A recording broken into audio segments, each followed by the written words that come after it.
मन रूपी अश्व मनुष्य को किस प्रकार बर्बाद कर देती हैं, आज का हमारा यही विषय है।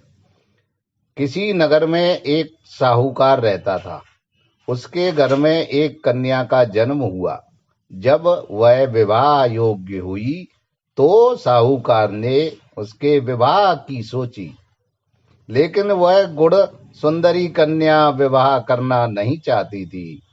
वह अपना जीवन साधना और स्वाध्याय में व्यतीत करना चाहती थी। पिता ने जब कन्या से कहा, बेटी, संसार का नियम है कि लड़की को शादी करनी ही पड़ती है।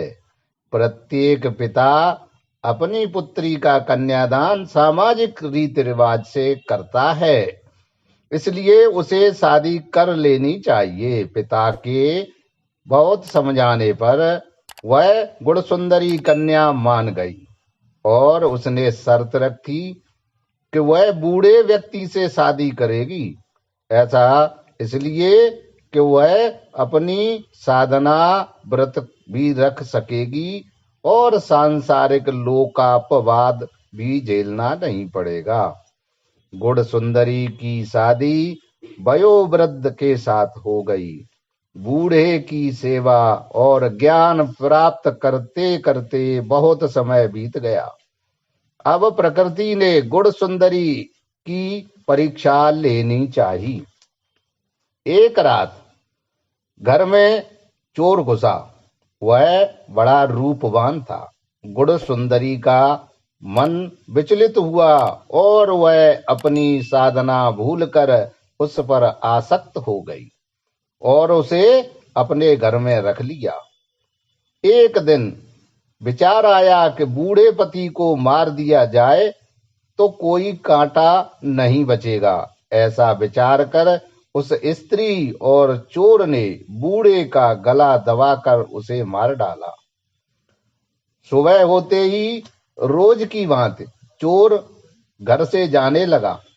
तभी दरवाजे की छत टूटी और चोर के ऊपर गिरी, जिससे तत्काल उस चोर की भी मौत हो गई।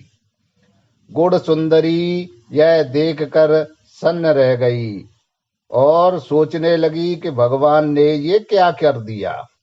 गुण सुंदरी को अपने मन की चंचलता पर बड़ा दुख हुआ और वह पश्चाताप करने लगी। उसने दोनों पतियों के साथ चिता में शरीर को जला डालने का निर्णय लिया। वह मन की दुष्टता पर बार बार पछताती और अपने कुकृत्य कर्मों का विवरण सभी को सुना सुना कर मर गई। सभी लोग कहने लगे, मन की उच्चता और निकृष्टता का कोई ठिकाना नहीं। उसे बिल्कुल भी ढील नहीं देनी चाहिए। हर समय कड़ा अंकुश रखने से ही काम चलता है।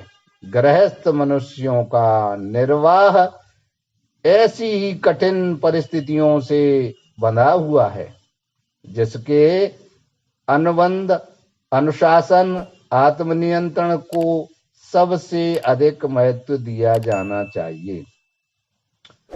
धन्यवाद दोस्तों।